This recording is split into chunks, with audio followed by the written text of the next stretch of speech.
दर्शकों का एक बार फिर से स्वागत है फॉलो अप के इस लाइव सेशन में। जो राजनीतिक तूफान बंगाल में उठा था उसका थोड़ा बहुत असर झारखंड में देखने को मिलने लगा है। बीजेपी के राष्ट्रीय प्रवक्ता ने एक ट्वीट किया है, कहा है गंगोत्री से चलने वाली गंगा जो गंगा सागर तक पहुंचती है, बीच में जो झारखंड का बांध है वो भी जल्द टूटने वाला है। बीजेपी को क्यों ऐसा लग रहा है, वो कौन सा बांध है जो झारखंड में उसको तोड़ना चाहती है बीजेपी। इसके अलावा अजय आलोक ने और क्या बातें कही।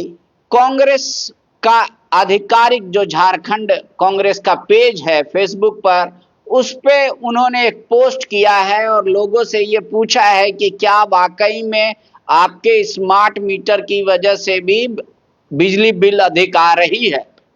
तो कांग्रेस किससे सवाल कर रही है, दरअसल क्या वो पब्लिक से कर रही है या फिर सरकार से कर रही है। ऐसे कई कारण हैं। राधा कृष्ण किशोर की कहानी तो आपने सुन ही ली है थोड़ी देर पहले। तो आप तमाम दर्शकों का फिर से स्वागत है। हमारे साथ जितेंद्र कुमार हैं, फॉलो अप के पॉलिटिकल एडिटर। क्या सर, जो तूफान उठा है उससे इतना गदगद हो गई है बीजेपी कि वो इस तरीके का बयान दे रही है? क्योंकि अजय आलोक का आपको याद होगा कि बिहार के भी इलेक्शन के बाद उन्होंने कहा था कि झारखंड में भी बम फूटेगा और हेमंत जीवंत होंगे, पर वैसा कुछ तो देखने को नहीं मिला। तो क्या उसी तरीके से हल्के में इनकी बातों को लेना चाहिए या इस बार आपको लगता है कि ज़्यादा गंभीर है ये बात? नहीं, देखिए, उस समय बिहार चुनाव के बाद उन्होंने बयान देकर एक हलचल मचा दी थी, लेकिन वो 6 महीना से अधिक हो गए और उस पर कुछ हुआ नहीं। अब हाल में कल जो परिणाम आया है पश्चिम बंगाल का उसके बाद उन्होंने फिर एक नया बयान दिया है जो झारखंड का बांध टूटेगा। क्लियर तो उनके शब्द के अर्थ आप नहीं निकाल सकते, लेकिन भाव स्पष्ट है। जिसको भी राजनीति की थोड़ी बहुत समझ है उनका सीधा सीधा कहना है जो बीजेपी की सत्ता जो गंगोत्री से लेके पश्चिम बंगाल तक है उसमें अब एक झारखंड ही हर्डल है, वही एक बांध है और वो टूटेगा। मतलब कहने का मतलब है क्लियर, जो यहाँ की सरकार बदलेगी। तो ये 29 से पहले की भविष्यवाणी कर रहे हैं 29 को लेकर, या कह रहे हैं कि 29 से पहले ही पलट जाएगा? नहीं, अगर उनके भविष्यवाणी का निहितार्थ समझेंगे तो 29 में तो अभी बहुत समय है। उनका तो जो भाव है वो कहने का ये है जो जल्द झारखंड में भी कुछ राजनीतिक बदलाव होगा, यहाँ बांध टूटेगा। तो बांध टूटेगा इसका क्या अर्थ है? बांध टूटेगा तो अभी तो जेएमएम और कांग्रेस की सरकार है, तो क्या यहाँ भाजपा सरकार में आने जा रही है, तब तो रास्ता एकदम क्लियर होगा, बांध खत्म हो जाएगा। कहने का मतलब भाजपा की झारखंड में सरकार बनेगी, उनके कहने का तात्पर्य तो यही है। भाजपा इस बात से भी खुशी हो जाएगी कि भाई कांग्रेस बाहर हो जाए, उनको हाँ, लगेगा एक तरह से हमारा ही सरकार है या हमारा सपना ही पूरा हो गया। हाँ, तो कांग्रेस बाहर हो जाएगी, लेकिन उनका अर्थ तो ये है जो बांध टूटेगा मतलब यहाँ जो बीच में हर्डल है वो सरकार जो बनेगी वो कहीं ना कहीं भाजपा समर्थित हो या भाजपा उसमें शामिल हो, यही ना भाव और संकेत है।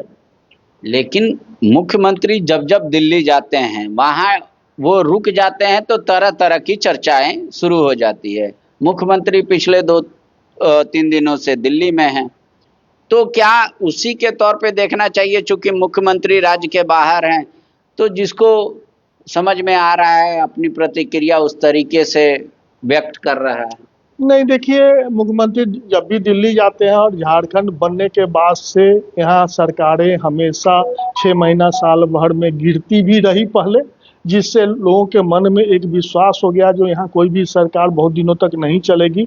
लेकिन आपको याद होगा जब रघुवर दास की सरकार 5 साल का कार्यकाल अपना पूरा किया, हेमंत सोरेन ने फिर पूरा किया और हेमंत सोरेन अभी पूर्ण बहुमत की। लेकिन सवाल इसलिए उठ रहा है कि हेमंत सोरेन जो दिल्ली गए हैं तो उसका कोई आधिकारिक जानकारी मीडिया को या जनता को नहीं दी गई है जो मुख्यमंत्री दिल्ली में कर क्या रहे हैं। तो मुख्यमंत्री हैं, राजनीतिक व्यक्ति हैं, दिल्ली में हैं, पश्चिम बंगाल का चुनाव का परिणाम आया है, भाजपा के प्रवक्ता अजय आलोक का बयान आप देख रहे हैं और इन सबों के बीच में कांग्रेस के जो मंत्री हैं राधा किशोर, उनका पार्टी और सरकार पर लगातार कल से जो बम्बार्डिंग हो रहा है, राजनीतिक बम्बार्डिंग, तो कुल मिला के आप यह कह सकते हैं जो झारखंड की जो अभी राजनीतिक स्थिति है वो सामान्य नहीं दिख रही है। होगा क्या इसका हम कोई गारंटी अभी नहीं ले सकते हैं। लेकिन राधा कृष्ण किशोर को तो ये भी कहना चाहिए कि मुख्यमंत्री को भी एक पत्र लिखना चाहिए कि आपने मुझे अनसुना कर दिया, दीपिका को अनसुना कर दिया, क्या कारण है। क्योंकि बात तो ये भी उठेगी कि भाई जिस कैबिनेट में आपकी सुनी नहीं जा रही है उस कैबिनेट में रह के भी क्या होगा। नहीं देखिए, बहुत राधा किशोर हमको लगता है वहाँ सही जगह पर है। मुख्यमंत्री से तो उन्होंने कैबिनेट में कहा ही, पिछली कैबिनेट जो हुई थी उसमें उन्होंने आपत्ति जताई थी, उसके बाद उस प्रस्ताव को स्थगित कर दिया गया। तो कैबिनेट ने जब मुख्यमंत्री के बात को मुख्यमंत्री ने जब राधा किशोर की बात को कैबिनेट में इग्नोर कर दिया, तब उनका क्या विकल्प था। वो अपना पार्टी फोरम में रखते, और पार्टी फोरम में उन्होंने रखा होगा, लेकिन पार्टी ने कोई उसको संज्ञान नहीं लिया। तो सरकार भी उनकी बात को संज्ञान में नहीं ले रही है, और मुख्यमंत्री भी, पार्टी भी उनके बात पर नहीं ध्यान दे रही है। तो अब उनके पास क्या विकल्प है। लेकिन विकल्प तो है, जैसे आपको मैं बता रहा हूं कि कहा भी जाता है कि उस स्थान पर नहीं रहना चाहिए जिस स्थान पर आपको आदर सम्मान ना मिले, ये सामान्य तौर पे धारणा है। तो जब बात ही नहीं मान रहे हैं मुख्यमंत्री तो, और कैबिनेट में भी हैं, कैबिनेट का हिस्सा भी हैं, तो राधा कृष्ण किशोर विड्रॉ भी कर सकते हैं। नहीं देखिए, कर सकते हैं तो वो हमको लगता है जो पार्ट वाइज चल रहे हैं अपनी रणनीति। देखिए, राजनीति में रणनीति को अचानक तीर नहीं चलाया जाता है। अब कैबिनेट में मुख्यमंत्री ने उनकी बात को नहीं माना, अब पार्टी के फोरम पर रखे, वो कह रहे हैं पार्टी ने भी दम नहीं लगाया। तो अब तीसरा विकल्प थोड़ा सा हम लोग को वेट करना चाहिए। और अब वो आइडियोलॉजी का आदर्श राजनीतिक स्थिति अब रही नहीं है। हो सकता है बात नहीं मानने के बाद भी राधा किशोर मंत्री बने रहें, लेकिन रास्ता अब दूसरी ही ओर जा रहा है उनका। नहीं, जैसे पहले पिछले सरकार में भी, रघुवर दास की सरकार में आपको याद होगा कि भले ही आपका सरयू राय कैबिनेट के मंत्री बने रहे पर किसी कैबिनेट में नहीं जाते थे जब उनकी बात नहीं सुनी गई थी। नहीं जाते थे, किसी कैबिनेट में नहीं गए होंगे। सरयू राय के बारे में जो कैबिनेट के अंदर की मुझे जानकारी है, सरयू राय कैबिनेट में जाते थे और कैबिनेट में किसी भी प्रस्ताव पर जो उनको गलत लगता था उस पर वो बहस कर बैठते थे रघुवर दास के साथ, और रघुवर दास उनकी बात को मतलब संज्ञान नहीं लेते थे, उसको प्रमुखता नहीं देते थे, उसको इग्नोर करके कैबिनेट में वो प्रस्ताव भी पारित हो जाया करता था।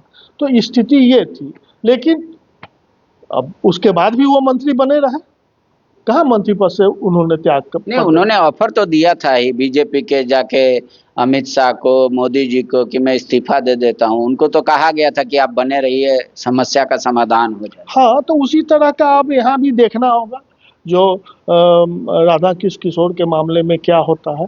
मुख्यमंत्री दिल्ली में जमे हैं, तो दिल्ली में जमे हैं तो वो क्या कर रहे हैं। अभी तो आज फिलहाल धीरज साहू ने उनसे मुलाकात की, तस्वीर भी जारी किया कि आज दिल्ली में झारखंड के यशस्वी मुख्यमंत्री श्री हेमंत सोरेन जी से मुलाकात हुई है। इस दौरान मौजूदा राजनीति विषयों पर सार्थक चर्चा करते हुए बलदेव साहू स्टेडियम लोहरदगा के समग्र विकास कार्यों को लेकर भी विस्तार से विचार विमर्श किया गया है, जिसमें विशेष रूप से फ्लड लाइट की स्थापना सहित आधुनिक सुविधाओं के विस्तार पर जोर दिया गया। एक्चुअली क्रिकेट को अभी वहाँ बढ़ावा दे रहे होंगे, आपको पता होगा लोहरदगा प्रीमियर लीग भी करा रहे हैं।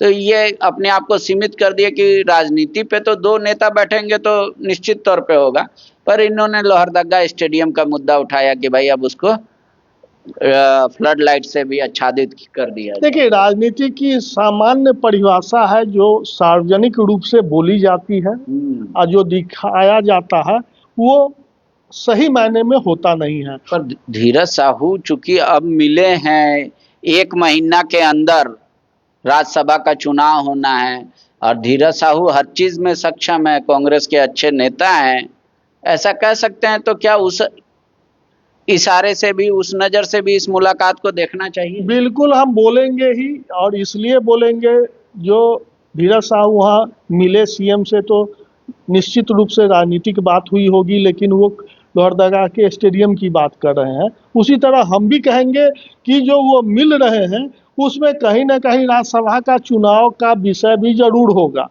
ये हम अनुमान, राजनीति की जो भाषा है, परिभाषा है और जो समझ है, उसके अनुसार हम निश्चित रूप से कहेंगे। अब क्या होगा ये तो अलग बात है, लेकिन निश्चित रूप से कोशिश करेंगे धीरज साहू की हमको जेएमएम का भी समर्थन मिले। और यह स्पष्ट भी है कि जेएमएम के समर्थन के बगैर गठबंधन में कोई भी दूसरा प्रत्याशी तो जीत नहीं सकता है। कांग्रेस के पास मात्र 16 मत हैं और जीतने के लिए 27 प्लस चाहिए। तो मतलब एक तरफ बीजेपी के राष्ट्रीय प्रवक्ता का बयान कि बांध टूटेगा झारखंड का, दूसरा राधा कृष्ण किशोर का एक्शन, तीसरा दिल्ली में डटे रहना हेमंत सोरेन जी का। तो ये तीनों क्या सिंक्रोनाइज हो रहा है, या मतलब ऐसे कहे कि ये स्वाभाविक चीजें हैं, या मतलब ऐसा दिख रहा है कि भले ही आपस में जुड़ रही है, जुड़ कुछ नहीं रहा? नहीं, देखिए, हम वो पॉलिटिशियन है तो हम भी पत्रकार हैं, तो हम तिनका तिनका तो जोड़ेंगे, एक परिस्थिति को दूसरे से जोड़ के देखेंगे और उसका क्या प्रतिफल आएगा ये अलग विषय है, लेकिन हम तो जोड़ेंगे। अब मुख्यमंत्री दिल्ली में है, 2 दिनों से वो झारखंड भवन से राज्य की सरकार चला रहे हैं, समीक्षा कर रहे हैं, तरह कई आदेश निर्देश दे रहे हैं। तो इस तरह की कौन सी मजबूरी है जो मुख्यमंत्री को दिल्ली में रहकर और वहां से झारखंड की सरकार को चलाना पड़ रहा है, अधिकारियों को निर्देशित करना पड़ रहा है? तो बात तो कुछ अलग सी दिख रही है। इसलिए मतलब जो ये हवा, देखिए, बीजेपी कह रही है कि हम बांध टूटेगा और राधा कृष्ण किशोर बांध तोड़ रहे हैं, पार्टी का भी बांध तोड़ रहे हैं, सरकार का भी बांध तोड़ रहे हैं, मतलब दोनों पर अटैक कर रहे हैं, तो वो कहीं ना कहीं तो बांध तोड़ रहे हैं। तो ये सारी चीजें अभी फिलहाल असामान्य दिख रही है। अब थोड़ा सा हम लोग को वेट करना चाहिए और जो असामान्य स्थिति है उसमें जो कुछ और आगे जो हलचल होगा उसको फिर हम लोग देखेंगे।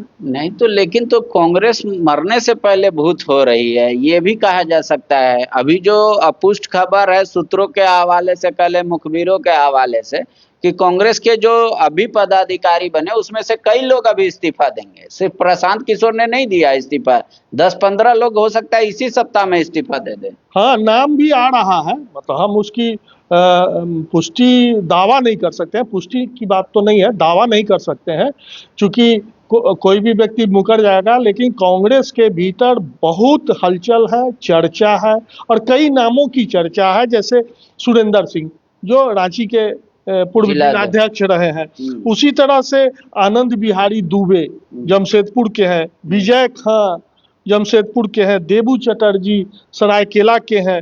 इस तरह से कई नेताओं के नाम आ रहे हैं और ये नेता खुल के बोल रहे हैं अनऑफिशियली।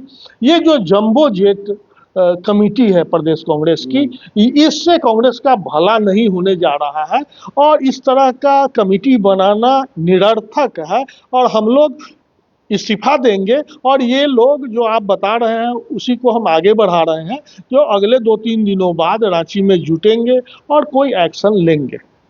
तो इसको क्या वाकई में देखा जाना चाहिए कि अभी इतना गदगद है बीजेपी की, कुछ भी बोल रही है तो सब कोई सुन रहा है, भले वो तर्क संगत हो या ना हो?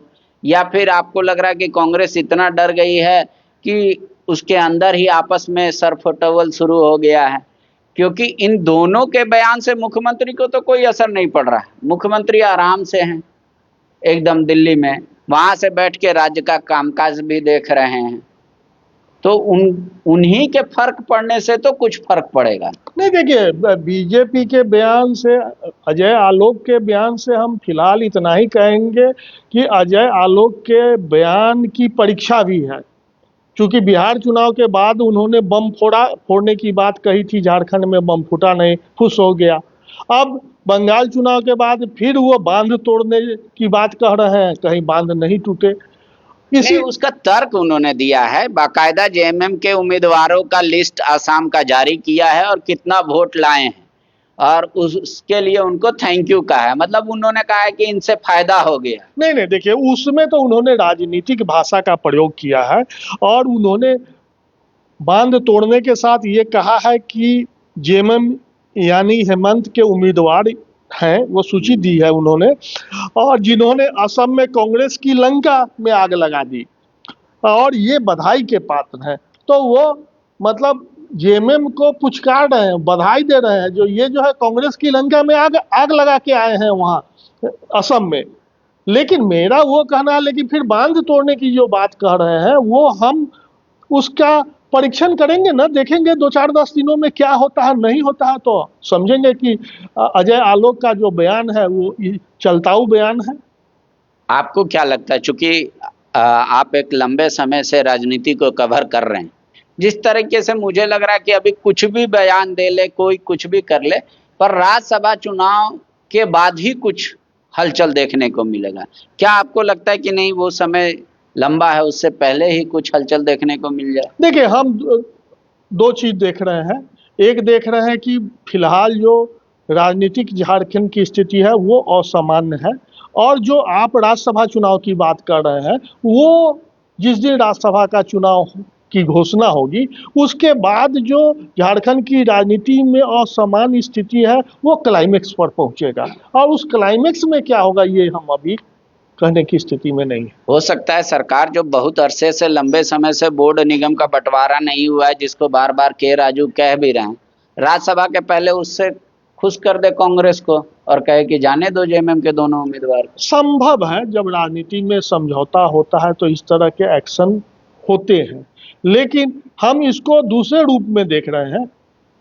अगर जेएमएम, कांग्रेस का जेएमएम के साथ, मतलब कांग्रेस का मुख्यमंत्री हेमंत सोरेन के साथ अगर आपसी जो समन्वय है वह बहुत बेहतर होता तो हमको लगता है जो के राजू को बयान नहीं देना पड़ता, जो हमको एक कांग्रेस की सीट चाहिए, कांग्रेस को यह फैसला नहीं करना पड़ता कि हम जिला